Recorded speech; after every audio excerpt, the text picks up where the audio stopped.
మా latest videos కోసం మా ఈ తెలుగు న్యూస్ ఛానల్ సబ్స్క్రైబ్ చేసి గంట సింబల్ యాక్టివేట్ చేసుకోండి.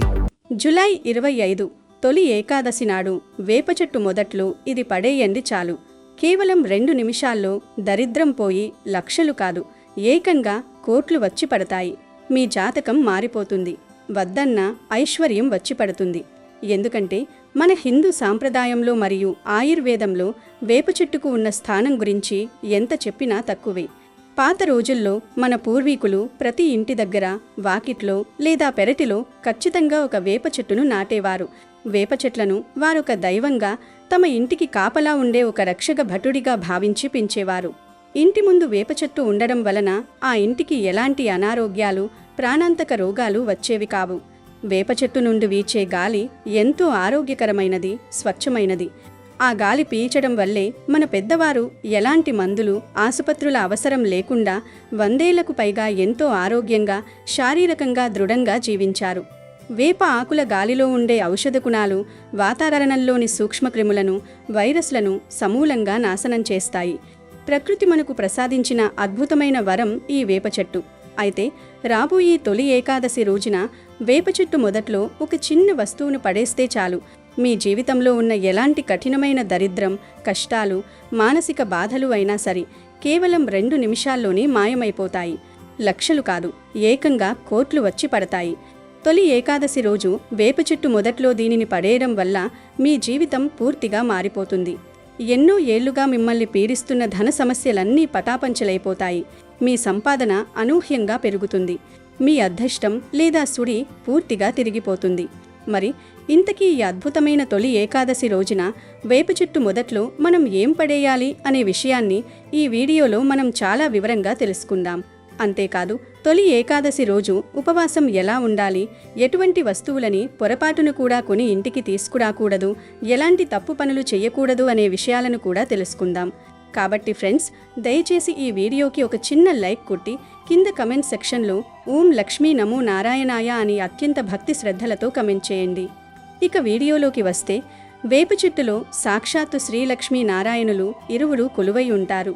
వేప చెట్టు సాక్షాత్తు ఆ దైవ స్వరూపం. ఈ వేప చెట్టు ఎవరి ఇంటి బయట అయితే నిత్యం పచ్చగా కలకలలాడుతూ ఉంటుందో ఆ ఇంట్లోకి ఎలాంటి దుష్టశక్తులు, భూత ప్రేత పిశాచాలు, నరఘోష, ఈర్ష్య, అసూయ వంటి నెగిటివ్ ఎనర్జీలు ఏమాత్రం ప్రవేశించలేవు. ఆ చెట్టు ఒక అదృశ్య కవచంలా ఇంటిని అనుక్షణం రక్షిస్తూ ఉంటుంది. వేప చెట్టు ఉన్న ఇంట్లో నివసించే వారికి రోగాలు కూడా చాలా తక్కువగా వస్తాయి. ఈ రోజుల్లో మనం చల్లదనం కోసం వేలు, లక్షలు ఖర్చు పెట్టి కూలర్లు, ఏసీలు వాడుతున్నాం. కానీ వాటి వల్ల కృత్రిమమైన గాలి వస్తుందే తప్ప ఆరోగ్యం రాదు. కానీ వేప చెట్టు నుండి వచ్చే సహజమైన, స్వచ్ఛమైన గాలికి ఈ ఏసీలు, కూలర్లు ఏమాత్రం సరిపోవు.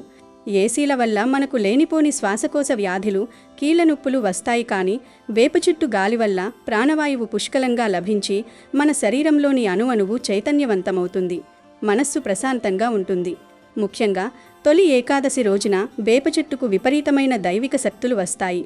ఆ రోజు ప్రకృతి అంతా ఒక విశేషమైన శక్తితో నిండి ఉంటుంది. ఆషాఢమాసంలో వచ్చే శుక్లపక్ష ఏకాదశిని తొలి ఏకాదశి అంటారు. దీనిని శయన ఏకాదశి లేదా పద్మ ఏకాదశి లేదా మహా ఏకాదశి అని కూడా పిలుస్తారు. ఎందుకంటే ఈ పవిత్రమైన రోజు నుండే సాక్షాత్తు శ్రీ మహావిష్ణువు క్షీరసాగరంలో శేషతల్పం మీద 4 నెలల పాటు యోగ నిద్రలోకి వెళ్తాడు. దీనిని చాతుర్మాస్య వ్రతం అని కూడా అంటారు. ఈ పవిత్రమైన రోజున కొన్ని వస్తువులను మనం పొరపాటున కూడా కొనుగోలు చేసి ఇంటికి తీసుకురాకూడదు. ఈ తొలి ఏకాదశి రోజున కొన్ని వస్తువులు కొని ఇంటికి తీసుకురావడం వల్ల ఇంటికి దరిద్రం పట్టుకుంటుంది. ఈ తొలి ఏకాదశి నాడు ఇనుపతో చేసిన వస్తువులను, అలాగే కత్తులు, చాకులు, కత్తెరలు, సూదులు, మేకులు వంటి పదునైన వస్తువులను అస్సలు కొనుగోలు చేయకూడదు. అత్యంత పవిత్రమైన ఈ ఏకాదశి నాడు వీటిని ఇంటికి తెస్తే కుటుంబంలో అకారణ కలహాలు, ఆర్థిక నష్టాలు వస్తాయి. అలాగే నలుపు రంగు దుస్తులను కూడా తొలి ఏకాదశి రోజున కొనుగోలు చేయకూడదు. నలుపు రంగు దురదృష్టానికి మరియు శోకానికి చిహ్నంగా భావిస్తారు. కాబట్టి ఈ పవిత్ర దినాన నలుపు రంగు దుస్తులను కొని ఇంటికి తీసుకురాకూడదు.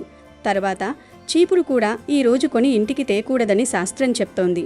చీపురు లక్ష్మీదేవికి ప్రతీక అయినప్పటికీ విష్ణుమూర్తి నిద్రలోకి వెళ్లే ఈ శయన ఏకాదశి లాంటి పర్వదినాన కొత్త చీపురును ఇంటికి తీసుకురావడం వల్ల ధన వ్యయం విపరీతంగా పెరుగుతుంది. ఇంట్లో ఉన్న లక్ష్మి బయటకు వెళ్ళిపోతుంది. అదేవిధంగా తొలి ఏకాదశి పర్వదినాన పొరపాటున కూడా చింతపండును కొనుగోలు చేసి ఇంటికి తీసుకురాకూడదు. చింతపండు అనే పేరులోనే చింత అనగా విచారం లేదా బాధ దాగి ఉంది. కాబట్టి అత్యంత పవిత్రమైన ఈ రోజున చింతపండును కొని ఇంటికి తెస్తే కుటుంబంలో లేనిపోని చింతలు, మానసిక బాధలు, అలాగే ఆర్థికపరమైన సమస్యలు విపరీతంగా పెరుగుతాయి. అందువల్ల ఆ పవిత్రమైన రోజున ఎట్టి పరిస్థితుల్లోనూ మనం చింతపండును మాత్రం అస్సలు కొని తేకూడదు. ఈరోజు ఈ వస్తువులు ఏమీ కొని ఇంటికి తీసుకురాకూడదు. కాదని కొంటే మాత్రం కష్టాలు తప్పవు. కావాలంటే ఒకరోజు ముందు వీటిని కొని తెచ్చుకోవచ్చు, కానీ తొలి ఏకాదశి రోజు మాత్రం వీటిని కొనకూడదు. ఇక వేప చెట్టు గొప్పతనం గురించి మనం ఎంత చెప్పుకున్నా అది తక్కువే అవుతుంది. వేప చెట్టును భూలోక కల్పవృక్షం అని కూడా అంటారు. ఉగాది పచ్చళ్ళలో మనం మొదటిగా వేప పువ్వును వాడుతాం. ఎందుకంటే జీవితంలో వచ్చే కష్టాలను, చేదు అనుభవాలను ఎదుర్కోవడానికి కావలసిన అపారమైన మానసిక ధైర్యాన్ని వేప మనకు ఇస్తుంది. ఆయుర్వేదంలో వేప ఆకులు, బెరడు, వేర్లు, పువ్వులు, పండ్లు అన్నీ కూడా ఎంతో విశేషమైన మందులుగా, సర్వరోగ నివారిణిగా ఉపయోగపడతాయి. చర్మ వ్యాధులను తగ్గించడంలో, రక్తాన్ని శుద్ధి చేయడంలో, మధుమేహాన్ని నియంత్రించడంలో వేపకు సాటి మరేదీ లేదు. వేప చెట్టును అమ్మవారి స్వరూపంగా, గౌరీదేవి ప్రతీకగా, ముత్యాలమ్మగా, పోచమ్మగా కూడా పల్లెటూర్లలో పూజిస్తారు. ఎక్కడైతే వేప చెట్టు పచ్చగా వికసించి ఉంటుందో అక్కడ సాక్షాత్తు ప్రకృతిమాత ఆశీస్సులు మెండుగా ఉంటాయి. వేప చెట్టు కింద కూర్చుని ధ్యానం చేయడం వల్ల లేదా మంత్రజపం చేయడం వల్ల ఆ జపానికి 1,000,000 రెట్ల ఫలితం దక్కుతుంది. మనసుకు ఎంతో ప్రశాంతత లభిస్తుంది, ఏకాగ్రత పెరుగుతుంది. ఇక తొలి ఏకాదశి నాడు మీ కష్టాలన్నీ తీరిపోవడానికి, కోట్లు గడించడానికి వేప చెట్టు దగ్గర ఈరోజు మనం ఏం పడేయాలో ఇప్పుడు చాలా వివరంగా తెలుసుకున్నాం. ఈ పరిహారం చేయడానికి మీకు పెద్దగా ఖర్చయ్యేదేమీ ఉండదు. మీ వంటగదిలో ఉండే వస్తువులే సరిపోతాయి. దీనికోసం మీరు ముందుగా ఎలాంటి గీతలు లేని ఒక శుభ్రమైన తెల్లని కాగితాన్ని తీసుకోండి. ఆ కాగితం మీద ఎరుపు రంగు స్కెచ్ పెన్నుతో లేదా మామూలు ఎరుపు రంగు పెన్నుతో, రెడ్ పెన్తో మీ మనసులో ఉన్న అతిపెద్ద సమస్యను చాలా స్పష్టంగా రాయండి. ఇక్కడ ఎరుపు రంగును ఎందుకు వాడాలంటే ఎరుపు రంగు అనేది శక్తికి, విజయానికి, సంకల్ప బలానికి ప్రతీక. ఉదాహరణకు, నా అప్పులు త్వరగా తీరిపోవాలి అని కానీ, లేదా నాకు రావలసిన ధనం, ముండి బకాయిలు త్వరగా వెనక్కి రావాలి అని కానీ, లేదా మా ఇంట్లో ఎప్పుడు జరిగే గొడవలు తగ్గి ప్రశాంతత ఉండాలి, నాకు మంచి ఉద్యోగం రావాలి, నా వ్యాపారం అభివృద్ధి చెందాలి అని కానీ మీకు ఏది అత్యంత ముఖ్యమో ఆ ఒక్క సమస్యను మాత్రమే రాయండి. సమస్య ఏదైనా పర్వాలేదు, కానీ ఒకే ఒక్క సమస్యను పూర్తి విశ్వాసంతో బలంగా రాయండి. 10 సమస్యలు రాసి గందరగోళం చెందకూడదు. ఇలా రాసిన తరువాత ఆ పేపర్ మధ్యలో 1 స్పూన్ నల్ల మిరియాలు వేయండి. మిరియాలు నెగిటివ్ ఎనర్జీని పారద్రోలడంలో, శత్రుబాధలను నివారించడంలో చాలా శక్తివంతంగా పనిచేస్తాయి. ఆ తర్వాత 1 స్పూన్ కళ్ళుప్పు లేదా రాళ్ళ ఉప్పును ఆ పేపర్లో వేయండి. ఉప్పు అంటే సాక్షాత్తు లక్ష్మీదేవి స్వరూపం. ఉప్పు సముద్రం నుండి పుడుతుంది. లక్ష్మీదేవి కూడా క్షీరసాగర మథనంలో సముద్రం నుండే ఉద్భవించింది. కాబట్టి ఉప్పును సాక్షాత్తు లక్ష్మీ ప్రతిరూపంగా మనం కొలుస్తాం. ఉప్పు లేని ఇల్లు ఉండదు, ఉప్పు లేని పూజ ఉండదు. వంటకైనా, దేవుని నైవేద్యానికైనా ఉప్పు ప్రాణం లాంటిది. దిష్టి తీయడానికి ఉప్పును మించిన వస్తువు ఈ సృష్టిలో మరొకటి లేదు. ఉప్పు చుట్టుపక్కల ఉండే చెడు గాలిని, దుష్టశక్తులను ఇట్టే పీల్చేసుకుంటుంది. గనుక ఉప్పు వేసి ఆ తరువాత అందులో చిటికెడు కుంకుమను వేయండి. కుంకుమ సౌభాగ్యానికి గుర్తు. అలాగే ఎరుపు రంగు మహాశక్తికి, అమ్మవారి ఆగ్రహానికి, కరుణకు కూడా చిహ్నం. ఇది మీ కష్టాలను దూరం చేస్తుంది. కుంకుమ వేసిన తరువాత 4 ఎండుమిరపకాయలను తొడిమలతో సహా ఆ పేపర్లో పెట్టండి. ఎండుమిరపకాయల ఘాటు మన కష్టాలను, మనపై ఉన్న నరదృష్టిని దహించి వేస్తుంది. పగవారి కన్ను పడితే నల్లరాయి కూడా పగులుతుంది అంటారు. అలాంటి ఘోరమైన దిష్టిని, అసూయను కూడా ఎండుమిరపకాయలు ఇట్టే లాగేసుకుంటాయి. దీనికి తోడుగా 2 వెల్లుల్లి రెబ్బలను పొట్టు తీయకుండా అలాగే ఆ పేపర్లో వేయండి. వెల్లుల్లి కూడా మనకి ఉన్న దిష్టిని, కష్టాలను తీసేయడంలో ఎంతో అద్భుతంగా పనిచేస్తుంది. వెల్లుల్లికి ఉన్న ఘాటైన వాసన దుష్టి శక్తులను, రోగకారక శక్తులను ఆమడ దూరం తరిమి కొడుతుంది. అలాగే చివర్లో 1 చిన్న అల్లం ముక్కను కూడా అందులో వేయాలి. అల్లం భూమి లోపల పెరుగుతుంది కాబట్టి దానికి భూమాత శక్తి ఉంటుంది. ఇది స్థిరత్వాన్ని ఇస్తుంది. పాతకాలంలో మన అమ్మమ్మలు, నాయనమ్మలు ఈ వస్తువులతోనే పిల్లలకు, పెద్దలకు ఏవైనా గ్రహ దోషాలు, దిష్టి తగిలినప్పుడు దిష్టి తీసేవారు. అవన్నీ ప్రకృతి సిద్ధంగా దొరికే అత్యంత శక్తివంతమైన వస్తువులు. ఇప్పుడు ఈ వస్తువులన్నీ ఉన్న ఆ కాగితాన్ని లోపల ఉన్నవి ఏవీ బయటపడకుండా జాగ్రత్తగా ఒక పొట్లాన్లా గట్టిగా చుట్టండి. అవసరమైతే ఒక దారంతో కట్టండి. ఈ పరిహారాన్ని మీరు ఈరోజు సాయంత్రం 3 గంటల నుండి 6 గంటల మధ్యలో చెయ్యాలి. ఆ సమయాన్ని సంధ్యా సమయం లేదా గోధూళి సమయం అంటారు. ఆ సమయంలోనే ప్రకృతిలోని దైవిక శక్తులు, సానుకూల శక్తులు ఎక్కువగా ప్రభావవంతంగా ఉంటాయి. ఆ సమయంలోనే దేవతలు భూలోక సంచారం చేస్తారని, మన ప్రార్థనలను త్వరగా వింటారని పురాణాలు చెబుతున్నాయి. ఈ పొట్లాన్ని తీసుకుని మీ ఇంటికి దూరంగా ఉన్న ఒక వేప చెట్టు దగ్గరకు వెళ్ళండి. ఇక్కడ ఒక అత్యంత ముఖ్యమైన విషయం మీరు ఖచ్చితంగా గుర్తుంచుకోవాలి. మీ ఇంటి కాంపౌండ్ వాల్ లోపల ఉన్న చెట్టు దగ్గర కానీ, మీ ఇంటి ఎదురుగా లేదా వెనకమాల ఉన్న వేప చెట్టు వద్ద కానీ, లేదా గుడి ఆవరణల్లో ఉన్న చెట్టు దగ్గర కానీ ఈ పని అస్సలు చేయకూడదు. గుడిలో ఉన్న చెట్టు పవిత్రమైనది, అక్కడ మన దోషాలు వేయకూడదు. అలాగే ఇంటి దగ్గరలో వేస్తే ఆ దోషం మళ్ళీ ఇంటికే పట్టుకుంటుంది. కాబట్టి ఊరి బయట లేదా ఇంటికి కొద్దిగా దూరంలో రోడ్డు మీద పబ్లిక్గా ఉండే చెట్టు దగ్గర మాత్రమే ఈ పరిహారం చెయ్యాలి. చెట్టు దగ్గరకు వెళ్ళిన తర్వాత చెప్పులు పక్కన విడిచిపెట్టి ఆ వేప చెట్టు తల్లికి, లక్ష్మీనారాయణులకు మనసులో అత్యంత భక్తి శ్రద్ధలతో నమస్కారం చేసుకోండి. ఓ వృక్షరాజమా, ఓ వనదేవత, నా కష్టాలన్నీ నీవే తీర్చాలి, నా అప్పుల బాధలు పోగొట్టి నాకు ప్రశాంతతను ప్రసాదించు తల్లి అని మనస్ఫూర్తిగా ప్రార్థించండి. మీకు వీలైతే ఇంటి నుండే ఒక రాగి లేదా ఇత్తడి చెంబులో కొద్దిగా శుభ్రమైన నీటిని తీసుకువెళ్ళి ఆ వేప చెట్టు మొదట్లో పోయండి. ఆ తర్వాత ఆ వేప చెట్టు చుట్టూ 11 సార్లు ప్రదక్షిణలు చెయ్యండి. 11 అనేది అత్యంత మంగళకరమైన సంఖ్య. ఏకాదశి తిథి కూడా 11వ రోజే వస్తుంది. ప్రతి ప్రదక్షిణలోనూ మీరు కాగితం మీద రాసిన మీ సమస్య పూర్తిగా తీరిపోయినట్లుగా, అప్పుడు తీరిపోయి మీరు సంతోషంగా ఉన్నట్లుగా బలంగా ఊహించుకోండి. మీ సంకల్ప బలమే ఈ పరిహారానికి ప్రాణం పోస్తుంది. ప్రదక్షిణలు పూర్తయ్యాక ఆ పొట్లాన్ని మీ కుడి చేత్తో గట్టిగా పట్టుకుని మీ తల చుట్టూ కుడి వైపు నుండి ఎడమ వైపుకు 3 సార్లు, అలాగే ఎడమ వైపు నుండి కుడి వైపుకు యాంటీ క్లాక్ వైజ్ మరియు క్లాక్ వైజ్ 3 సార్లు నిదానంగా తిప్పుకోండి. ఇలా తిప్పుకుంటున్నప్పుడు మీ శరీరంలో, మీ మనస్సులో ఉన్న దరిద్రం, నరదృష్టి, మీ జాతకంలో ఉన్న సకల దోషాలు, గ్రహ పీడలు అన్నీ ఆ పొట్లాన్లోకి అయస్కాంతంలా లాగబడాలని బలంగా కూరుకోండి. ఆ తర్వాత ఆ పొట్లాన్ని ఆ వేప చెట్టు మొదట్లో వేర్ల దగ్గర పడేయండి. పడేసిన తర్వాత ఇక ఏమాత్రం వెనక్కి తిరిగి చూడకుండా నేరుగా మీ ఇంటికి వచ్చేయండి. దారిలో ఎవరైనా తెలిసిన వారు పిలిచినా పలకకండి. ఎవరితోనూ ఒక్క మాట కూడా మాట్లాడకండి. వెనక్కి తిరిగి చూడడం వల్ల లేదా మాట్లాడడం వల్ల మీరు వదిలించుకున్న దరిద్రం, దోషాలు మళ్ళీ మీ వెంటే వస్తాయి. ఇంటికి వచ్చిన తర్వాత నేరుగా బాత్రూంలోకి వెళ్ళి కాళ్ళు చేతులు శుభ్రంగా నీళ్లతో కడుక్కుని ఆ తరువాతే ఇంట్లోని మితర వస్తువులను తాకండి. వీలైతే స్నానం చేయడం ఇంకా చాలా మంచిది. ఇలా ఈ అద్భుతమైన పరిహారం చేస్తే మీరు ఎంతో కాలంగా ఎదురు చూస్తున్న సానుకూల మార్పు మీ జీవితంలో తక్షణమే కనిపిస్తుంది. మీకు కొండంత అప్పులున్నా సరే అవి ఇట్టే తీరిపోయే మార్గాలు మీకు గోచరిస్తాయి. మీ ఇంటికి పట్టిన దరిద్రాలు, శని ప్రభావాలు, నకారాత్మక శక్తులు పూర్తిగా తొలగిపోతాయి.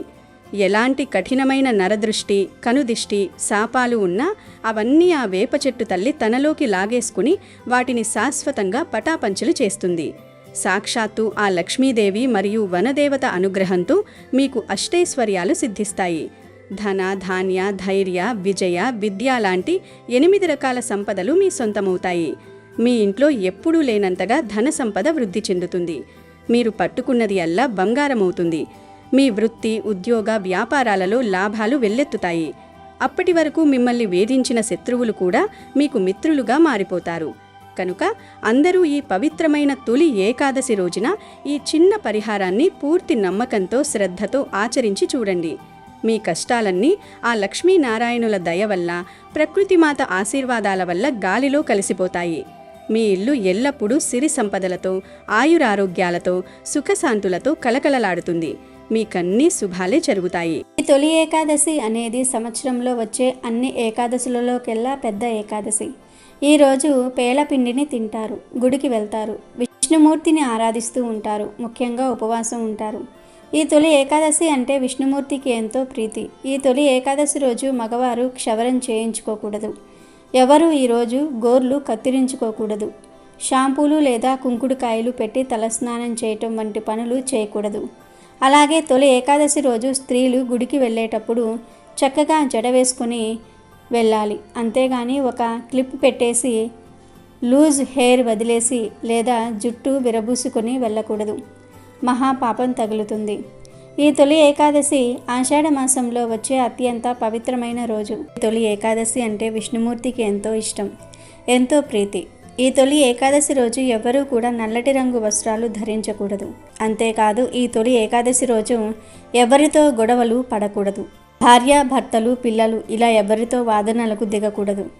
ఎందుకంటే ఇది పరమ పవిత్రమైన ఏకాదశి.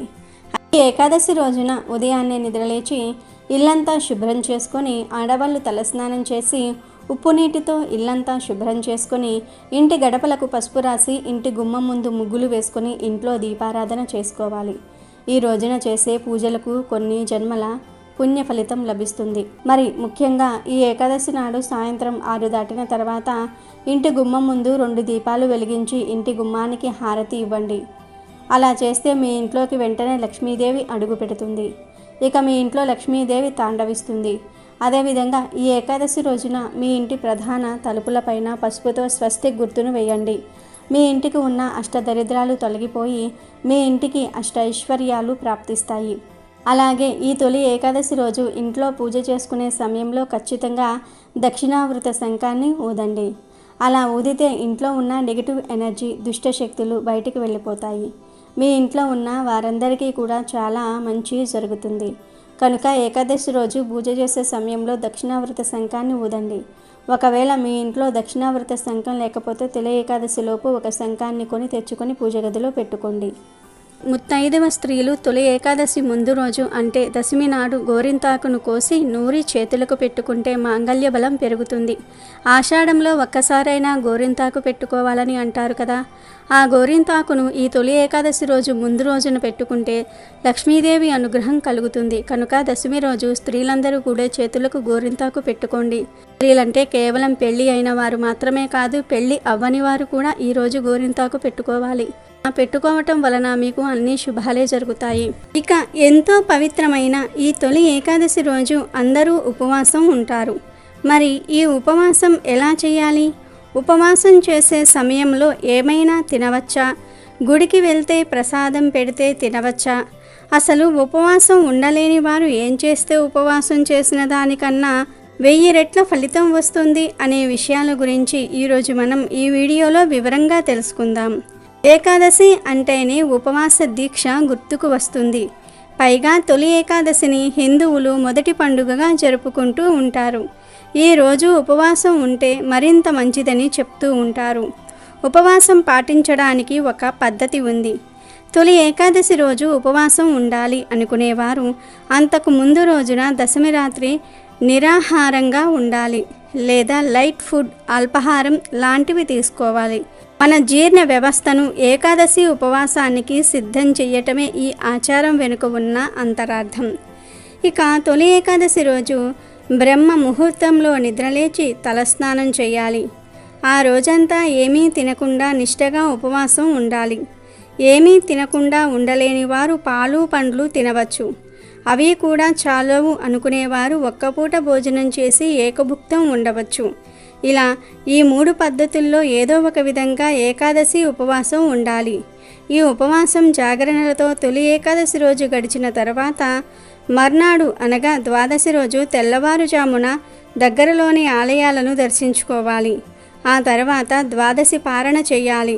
పారణ అంటే ఏదైనా తినాలి. ద్వాదశి రోజు కూడా లైట్ ఫుడ్ తింటే మంచిది. ఎందుకంటే తొలి ఏకాదశి రోజు ఉపవాసం ఉండటం వలన జీర్ణ వ్యవస్థ నెమ్మది అవుతుంది. ఒకేసారి దానికి ఆహారం అందించటం అంత మంచిది కాదు. అందుకే ద్వాదశి రోజు అతిగా భుజించకూడదు. ఇక ఈ తొలి ఏకాదశి రోజు ఉపవాసం ఉన్నవారు గుడికి వెళ్ళినప్పుడు పేలాల పిండి ప్రసాదం ఇస్తే తినవచ్చు. గుడిలోనే కాదు, ఇంటి దగ్గర కూడా ఈరోజు పేలాల పిండిని ప్రసాదంగా భావించి తినవచ్చు. అందులో ఏమీ దోషం లేదు. కనుక ఉపవాసం ఉండేవారు ఈరోజు ప్రసాదం తినవచ్చు. ఇక ఉపవాసం ఉండే ఓపిక లేనివారు, అనారోగ్య సమస్యలు ఉన్నవారు తొలి ఏకాదశి రోజు ఉపవాసం ఉండకపోయినా పర్వాలేదు. అని ఉపవాసం ఉండి తొలి ఏకాదశి ఎప్పుడెప్పుడు అయిపోతుందా అని ఎదురు చూస్తే అది ఫలితాన్ని ఇవ్వదు. కనుక ఉపవాసం ఉండలేని వారు అన్నం కాకుండా మిగతావన్నీ తినండి. ఏమీ తినకుండా ఉండలేని వారు సంతోషంగా ఏదో ఒకటి తిని విష్ణువును ఆరాధించండి. మనస్ఫూర్తిగా విష్ణువును పూజించండి. దైవనామ స్మరణ చేసుకోండి. ఇలా సంతోషంగా ఏదో ఒకటి తిని విష్ణువును ఆరాధిస్తే ఉపవాసం ఉన్నదానికన్నా అధిక ఫలితం వస్తుంది. 1000 రెట్ల ఎక్కువ ఫలితం పొందుతారు. ఎందుకంటే ఇక్కడ మనసు ఇంపార్టెంట్. మన మనసును సంతోషంగా భగవంతుడి మీద లగ్నం చేయటమే ఉపవాసం. ఇలా కాకుండా కఠిన ఉపవాసం ఉండి కూడా భగవంతుడి మీద మనసు లగ్నం చేయలేకపోతే ఈ ఉపవాసం వ్యర్థమే అవుతుంది. కాబట్టి కావలసినవి తిని కూడా ఆ భగవంతుడి మీద మనసును లగ్నం చేయగలిగితే ఉపవాసం చేసి విష్ణువును పూజించిన దానికన్నా 1000 రెట్ల ఎక్కువ ఫలితం వస్తుంది. అంతేగాని బాధపడుతూ ఉపవాసం ఉండవద్దు. అది విష్ణువుకు నచ్చదు. నేను భోజనం చేయలేదు అని అనుకుంటూ విష్ణువును పూజిస్తే భగవంతుడికి నచ్చదు, మీకు కూడా మంచిది కాదు. తొలి ఏకాదశి రోజు దుర్భాషలు ఆడకుండా జాగ్రత్తగా ఉండండి. ఇలా తొలి ఏకాదశి రోజు మనస్ఫూర్తిగా మనసుకు సంతృప్తి కలిగే విధంగా ఉపవాసం ఉంటే మీరు ఏమీ తినకుండా ఉపవాసం ఉన్నా దానికన్నా అధిక ఫలితం వస్తుంది. ఇక ఈ ఉపవాసం ఎవరు ఉండకూడదు అనే విషయానికి వస్తే 8 ఏళ్లలోపు పిల్లలు, 80 ఏళ్లు దాటిన వృద్ధులు, అనారోగ్యంతో బాధపడుతున్నవారు, షుగర్, బీపీ వంటి దీర్ఘకాలిక వ్యాధులు ఉన్నవారు, శ్రామికులు, కర్షకులు, ఉద్యోగానికి తప్పక వెళ్ళవలసిన వారు ఉపవాసాన్ని ఆచరించుకున్నా దోషం లేదు అని పురాణాలే పేర్కొంటున్నాయి. మీకు తొలి ఏకాదశి రోజు ఏ సమయంలో ఆవు కనిపించినా ఆ ఆవు దగ్గరకు వెళ్ళి ఆ ఆవు చుట్టూ 3 ప్రదక్షిణలు చేసి బీరకాయను ఆహారంగా పెట్టండి. బీరకాయతో పాటు మీ దగ్గర ఉంటే అరటిపండుని కూడా ఆహారంగా పెట్టండి. సాధారణంగా వీధుల్లో ఆవులు కనిపిస్తూ ఉంటాయి. ఆ ఆవులకైనా సరే బీరకాయలను పెట్టవచ్చు. లేదా మీరు గుడికి వెళ్ళినప్పుడు ఆ గుడి దగ్గర ఉండే ఆవుకైనా సరే ఈ ఆహారం పెట్టవచ్చు. బీరకాయలు ఒక్కటే పెట్టవచ్చు, లేదా బీరకాయతో పాటు అరటి పండ్లను కూడా పెట్టవచ్చు. ఇలా తొలి ఏకాదశి రోజు బీరకాయలను, అరటి పండ్లను గోవుకు ఆహారంగా పెడితే మీకు ఉండే దరిద్రాలన్నీ కూడా తొలగిపోతాయి. సమస్యలు, కష్టాలు అన్నీ పోతాయి. లక్ష్మీదేవి అనుగ్రహం కలుగుతుంది. విష్ణుమూర్తి అనుగ్రహంతో అష్టైశ్వర్యాలు సిద్ధిస్తాయి. ఈ తొలి ఏకాదశి రోజు ఆవుకు బీరకాయలను తినిపిస్తే మళ్ళీ వచ్చే సంవత్సరం తొలి ఏకాదశి వరకు మీకు ఎటువంటి ఆర్థిక సమస్యలు రావు. వద్దన్న ధనం వస్తుంది. మంచి ఉద్యోగాలు వస్తాయి. పెళ్ళిళ్ళు కాని వారికి పెళ్ళిళ్ళు జరిగిపోతాయి. అప్పులు తీరిపోతాయి. మీకు అన్నీ శుభాలే జరుగుతాయి. కాబట్టి ఈ ఏకాదశి రోజు గోవుకు 2 బీరకాయలను, 2 అరటి పండ్లను తప్పనిసరిగా తినిపించండి. అంతేకాదు ఈ తొలి ఏకాదశి రోజు గోవుకు వివిధ ఆహార పదార్థాలను పెట్టడం వలన వివిధ రకాల ఫలితాలు కలుగుతాయి. ఏకాదశి రోజు బియ్యపిండిలో బెల్లం కొంచెం నీరు కలిపి గోవుకు ఆహారంగా పెట్టడం వల్ల మానసిక ప్రశాంతత కలుగుతుంది. అలాగే నానబెట్టిన కందులను గోవుకు ఆహారంగా పెట్టడం వల్ల మనలో ఉన్న కోపం తగ్గిపోతుంది. ఏకాదశి రోజు నానబెట్టిన కుసుమ గింజలను గోవుకు ఆహారంగా పెట్టడం వల్ల మనం చేసిన పాపాలు దూరమవుతాయి. నానబెట్టిన శనగలను ఈరోజు గోవుకు ఆహారంగా పెట్టడం వల్ల మనలో ఆధ్యాత్మిక చింతన ఏర్పడుతుంది. రాగిపిండి మరియు బెల్లము కలిపి గోవుకు పెడితే మనకు ఉన్న దరిద్రాలు తొలగిపోతాయి. ఏకాదశి రోజు నానబెట్టిన పెసర్లను ఆవుకు ఆహారంగా పెట్టడం వల్ల విద్యా అభివృద్ధి కలుగుతుంది. ఏకాదశి రోజు ఉడికించిన ఆలుగడ్డలను గోవుకు ఆహారంగా పెట్టడం వల్ల నరఘోష పోతుంది. అలాగే ఈరోజు ఆవుకు క్యారెట్ ఆహారంగా పెట్టడం వల్ల వ్యాపార అభివృద్ధి జరుగుతుంది. బీట్రూట్, పాలకూరను కలిపి గోవుకు ఆహారంగా పెట్టడం వల్ల ఐశ్వర్యం కలుగుతుంది. ఏకాదశి రోజు గోవుకు దోసకాయను ఆహారంగా పెట్టడం వల్ల శత్రువులు మిత్రులవుతారు. టమాటాను ఆహారంగా పెట్టడం వల్ల వివాహ ప్రాప్తి కలుగుతుంది. ఈరోజు గోవుకు వంకాయను ఆహారంగా పెట్టడం వల్ల సంతాన ప్రాప్తి కలుగుతుంది. ఏకాదశి రోజు ఆవు కనిపిస్తే ఇలా ఏదో ఒక ఆహారం పెట్టారంటే 1 నిమిషంలో మీ ఒంట్లోని నెగిటివ్ ఎనర్జీ అంతా కూడా పోతుంది. ఆ ఆవే లాగేసుకుంటుంది. మీకు ఉన్న దరిద్రం, కష్టాలన్నీ కూడా పోతాయి.